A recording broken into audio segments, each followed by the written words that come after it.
On the news, Tinubu assures German business executive of friendly terrain in Nigeria. Service chiefs, IJP, finally appear before reps, provide insights into strategies to address nation's security challenges. And Plateau Assembly Speaker Moses Sule resigns amid political crisis. Hello and welcome to News Now on TV360 Nigeria. I'm Isola Atiku.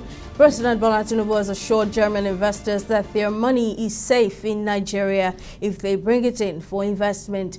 Speaking at the Nigeria-Germany Business Roundtable in Berlin on Tuesday, the president says Nigeria's democracy is stable and it is unshakable. He urges the business chief executives to count on him as someone who came into politics from the private sector.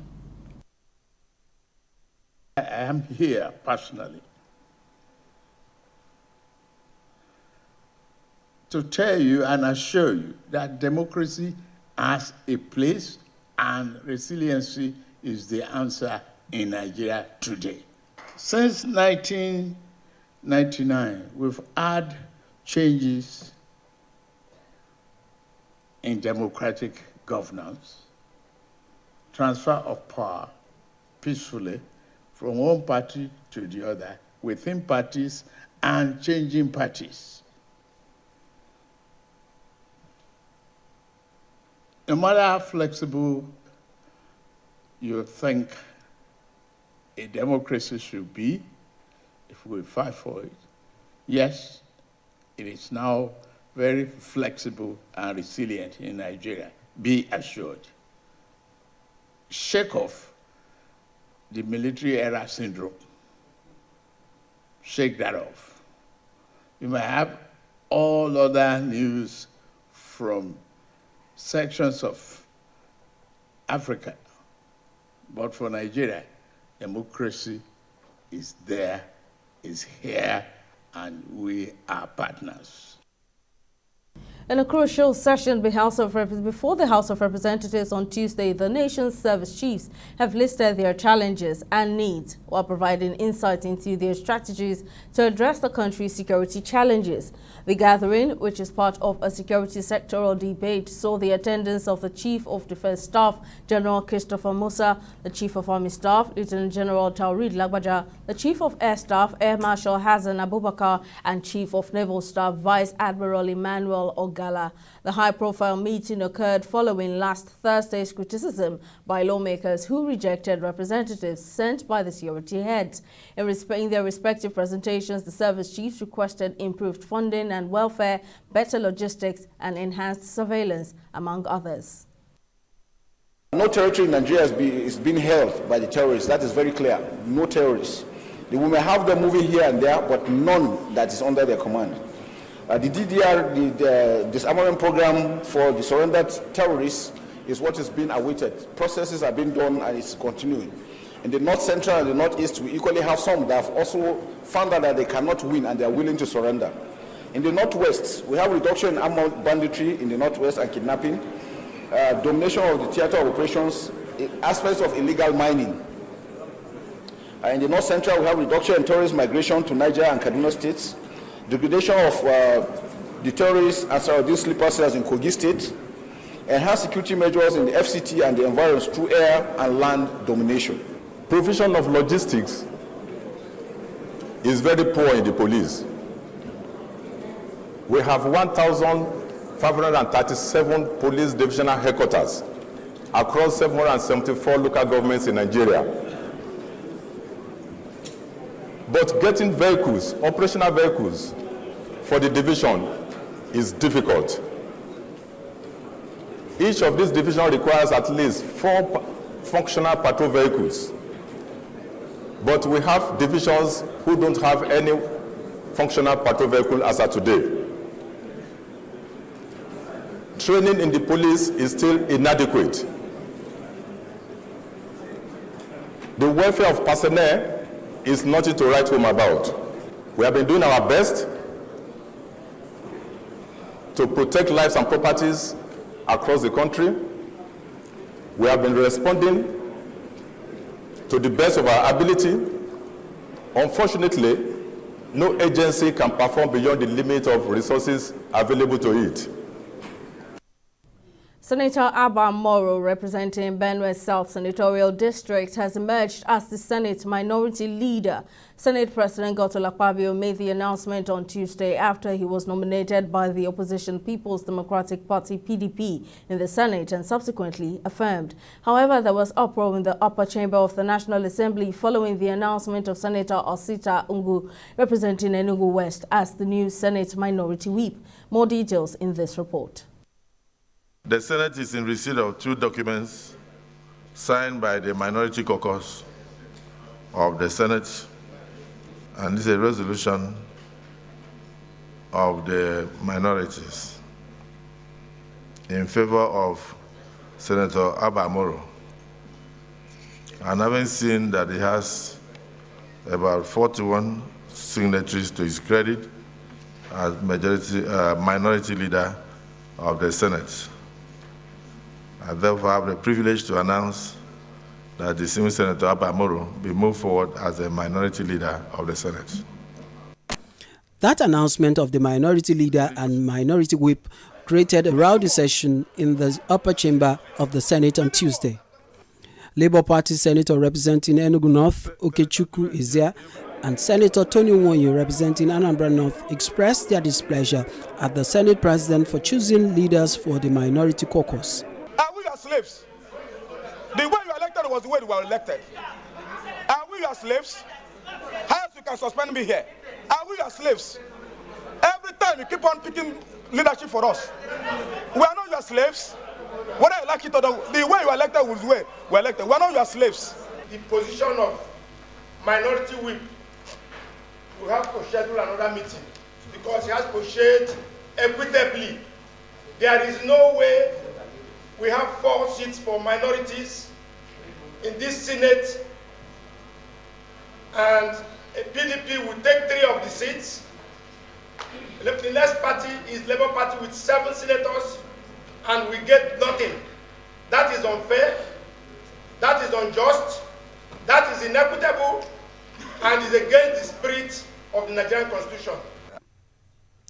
Addressing the lawmakers' grievances, the Senate President sympathizes with the minority parties, pointing out that the Senate can only work with documents submitted. In my front, I have 2 papers. Majority of the senators, I believe some are still signing, because not all of you have signed for Senator Abba Moro, but he already has the majority. It will be unfair for me to ignore the majority signatures and not announce him as your minority whip for now.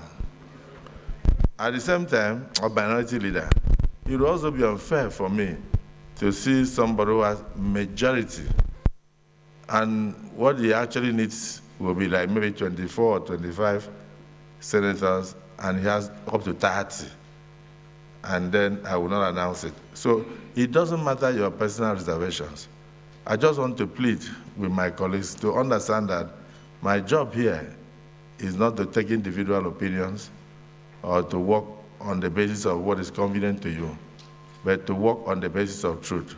So this issue of minority leader or minority whip is for now rested until you produce an alternative paper in future. Moro, a 2-term senator, took over the position from Senator Simon Madgwan, who was removed by the appeal court. The presidency has criticized former President Olusegun Obasanjo over comments he made on Monday, where he said African countries should do away with what he termed Western liberal democracy, which has not worked for the continent. While giving a keynote address at a 2-day forum in Abeokuta, Ogun State, the president had said Africa should adopt its own kind of democracy, which he called Afro-democracy, as the Western liberal democracy does not take into account the continent's history, culture, and tradition. He added that the borrowed style of democracy had failed in Africa because it did not consider the views of the majority of the people. But the presidency blamed the former leader for a poorly copied model during his tenure as military head of state and democratically elected president. Reacting to these statements, civil society activist Arms-Free Ajanaku says the content and outcomes of democratic processes remain a critical component, adding that people desire a democracy of development, decent governance, and improved living.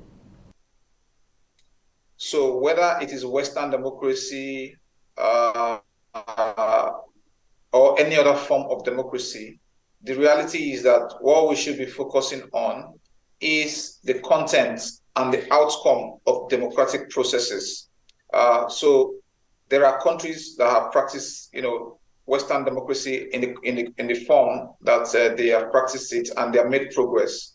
So we think that debate distract or detract from what we should be talking about in terms of what is democracy producing as its outcomes.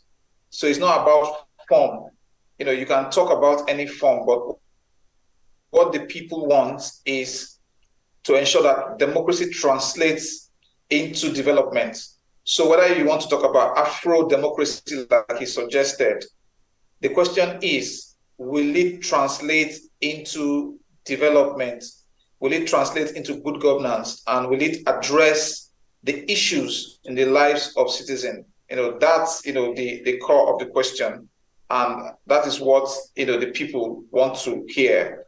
They want to hear about how the system will translate into better lives for them, and not whether it is in a particular form or the other. If you look at the current administration, the question is, what are the clear steps it has taken to advance the welfare and the well-being of the Nigerian people using democracy as a vehicle? So if they are blaming Obasanjo for us in civil society, that's a distraction. Following the legislative examination of the 2024 to 2026 Medium-Term Expenditure Framework, MTEF, and Fiscal Strategy Paper, FSP, the House of Representatives has issued its approval. The House also approved the recommendation of its committees on finance, loans, and debt management that haven't discovered that the subsidiaries of the Nigeria Postal NIPOS service so created are irregular and illegal. They would be wound up and deregistered immediately. The House also called for investigation of the sum of 10 billion naira released by the Ministry of Finance for the proposed NIPOS restructuring and recapitalization, and the funds fully recovered if established to be injudiciously utilized. In addition, the lawmakers agreed that all tax waivers not directly linked to non-governmental / non-pro organizations should not be granted, while all tax waivers from 2015 to date should be investigated by the relevant committee of the House. Amid the crisis rocking the People's Democratic Party (PDP) in Plateau State, a State House of Assembly, Moses Sule, has officially resigned from his position on Tuesday. Following Sule's resignation, House member representing Pankshin North State constituency and member of the Young Progressive Party (YPP), Dewan K. Gabriel, has swiftly emerged as the new Speaker of the 10th Assembly, while Timothy Dantong, representing Riam constituency, was elected the Deputy Speaker of the Assembly. The transition has fueled speculations that the resignation may be linked to the broader issues confronting the PDP in the state after Governor Caleb Mutfwang was sacked along with some PDP lawmakers in the State Assembly. In a bid to drive the goals of the Human Capital Development (HCD) program of the federal government, Vice President Kashim Shettima has approved the constitution of a multi-sectoral committee. The multi-sectoral team, made up of the federal and state governments as well as donors and partners, is expected to convene every 2 weeks to review the progress of work in addressing the objectives of the HCD program. World Bank's country director for Nigeria, Shubham Chowdhury, the chairman of Dangote Foundation, Alhaji Aliko Dangote, founder of the Tony Elumelu Foundation, Tony Elumelu, the coordinating Minister of Health and Social Welfare, Professor Ali Pate, are all here for the pressing issue which is critical to addressing quality of life of every Nigerian citizen. Minister of Health and Social Welfare, Professor Pate, who spoke to journalists at the end of the meeting, conveys the efforts the federal government has made putting the people at the center of the renewed hope agenda, even as he underscores the importance of investing in human resources. His Excellency the Vice President convened this meeting to discuss how government, within the overall vision of the renewed hope agenda, can come together with state governments, partnering with the federal government, with private sector leaders, and we're fortunate that we have among the wealthiest, we have the wealthiest Nigerians and Africans that are here. How do we work with them alongside our external development partners to ensure that we invest properly? On his part, the chairman of Dangote Group, Aliko Dangote, commends the foresight of Vice President Shettima in convening the meeting, saying it shows the commitment of the Tinubu's administration to addressing challenges around human capital development. Our own, as philanthropists, is for us to partner with the government and make sure that, yes, they do what is right, and also to put our money on the table, and we are ready to do so. Another businessman and philanthropist, the founder of Tony Elumelu Foundation, Tony Elumelu, pledges his support for the federal government initiatives towards addressing poverty and providing jobs for young Nigerians. We have a lot of young ones, and every year about 3 million young people enter the job market. We need to think about these young people. We need to think about our future as a country. We need to prioritize our young ones. We need to develop them. We need to give them economic hope and opportunities so that we can collectively develop and then say no to extremism and yes to prosperity. I am happy that this is happening under this government, and I'm happy that the Vice President convened all of us to support this initiative. Representatives of development partners also made their remarks, committing to the program, which will go a long way to address Nigeria's poor performance on the Global Human Capital Index. It's time for a break. When news now returns, Nigerian duo Victor Osimhen and Asisat Oshoala bag nominations for the 2023 Globe Soccer Best Men and Women Player Awards. Stay with us. We'll be back shortly.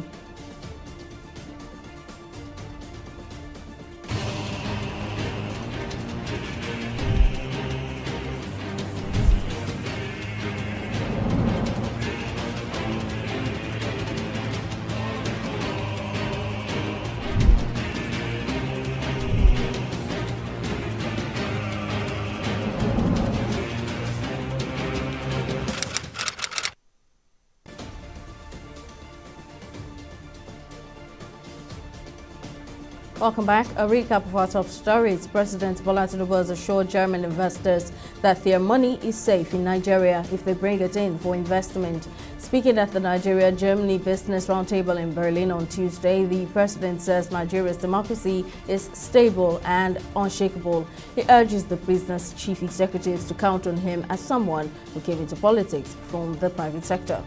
We also told you that the nation's service chiefs have appeared before the House of Representatives and listed their challenges and needs while providing insights into their strategies to address the nation's security challenges. The crucial session saw the attendance of the Chief of Defense Staff, General Christopher Musa, Chief of Army Staff, Lieutenant General Taurid Lagbaja, the Chief of Air Staff, Air Marshal Hassan Abubakar, and Chief of Naval Staff, Vice Admiral Emmanuel Ogala.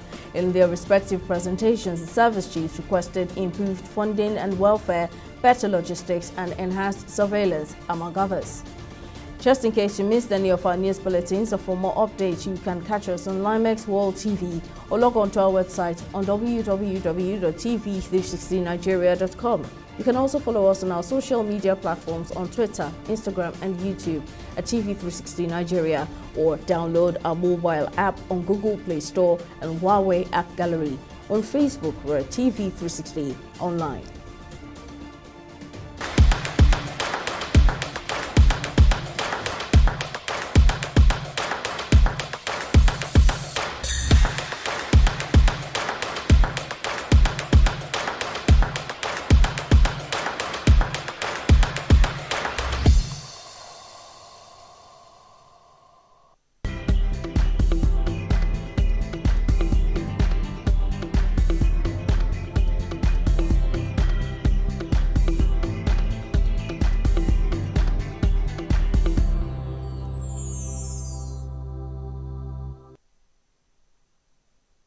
Well, let's now join Tamilore Akinkuolie for the latest in business. Over to you, Tamilore. Thank you, Simisola. Hello and welcome to Business News. In business, analysts say that investors look forward to the Central Bank of Nigeria's Monetary Policy Committee meeting for signals on how the lender intends to address the nation's inflationary trend. On Monday, CBN postponed the crucial Monetary Policy Committee (MPC) meeting for the second consecutive time, raising concerns and uncertainties among investors. Speaking on the implications, economic expert Segun Sokweton says there are potentially serious implications, the biggest which is the lack of policy direction amid current harsh economic realities, describing it as a negative signal for the financial market. There are very potentially serious implications. I think the biggest of this is just the fact that a lack of policy direction at a time like this is very bad. It will be very negative signaling for the markets, for the financial markets, whether capital markets, money markets, or the foreign exchange markets. And indeed for the entire economy, you know. So at a time like this, everybody will be looking to the CBN for direction and directives because we're talking particularly about inflation. And that is one of the biggest obligations of the Monetary Policy Committee to help control the effect of inflation in the economy. So postponing the first time, one might argue, was understandable because the federal government administration was new. The CBN governor was also new. His team was being set up. But the second time is a bit confusing because one would expect that in the 2 months since the last meeting, all of the things that need to have been put in place in terms of, you know, the appointments should have been done. If there was a need to reconstitute the MPC, for example, then that should have been done as well. So we shouldn't have a situation where 2 consecutive MPC meetings have been postponed during a period when inflation is pretty much running away. So this is not good for the Nigerian economy, and I think it will be very good for the CBN to come out very quickly to provide explanations as to why we're missing these meetings and what the direction and the way forward will be. We'll take a break and be back with Stock Market Report.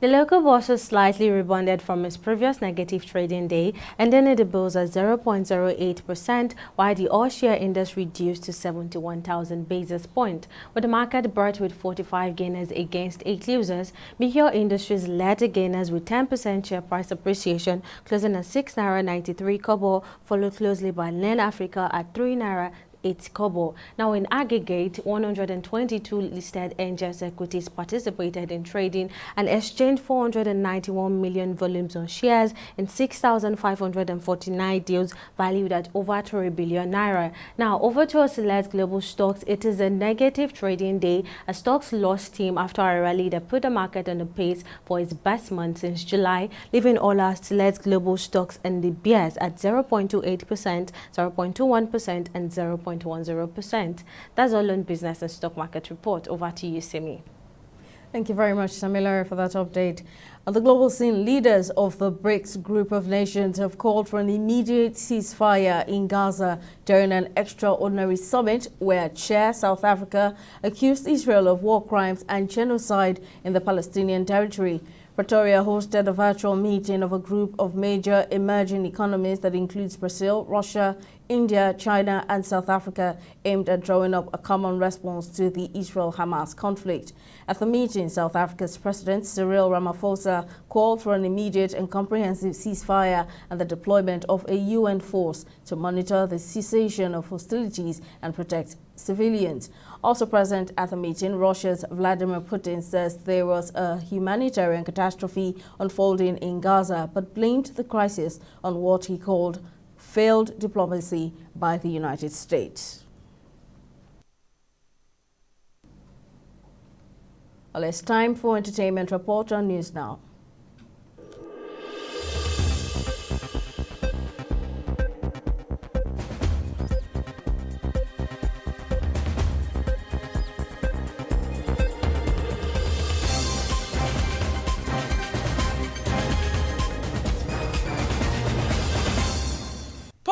Yoruba actress Omowumi Ajiboye has denied an alleged romantic relationship with MC Oluomo.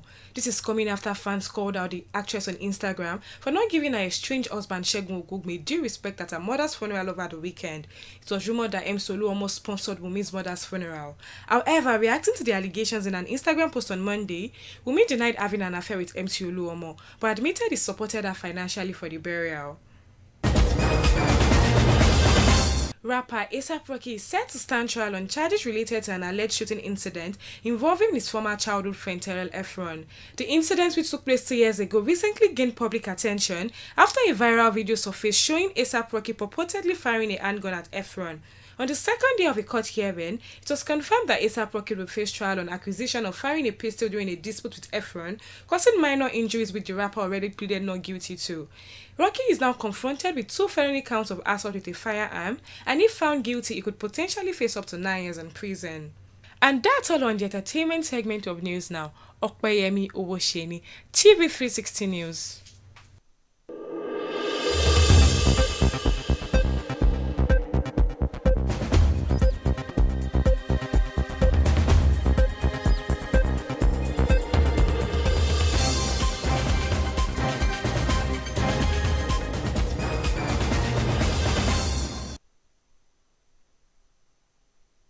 And in sports, Nigerian duo Victor Osimhen and Asisat Oshoala have been nominated for the 2023 Globe Soccer Awards. Osimhen, who is nominated alongside 29 other players, played a key role in Napoli's Serie A title success last season and won the Emerging Player of the Year in the 2022 edition. His counterpart, Asisat Oshoala, was also nominated in the women's category for her first nomination for the award. The Super Eagles star striker was part of the Barcelona Femení side that won the UEFA Women's Champions League last season. From November 21 until December 7, the first online voting phase is open for fans around the world, and the winners will be announced at a gala event on January 19, 2024. Well, that's our bulletin on News Now. Many thanks for watching. I'm Simisola Adigun. Bye for now.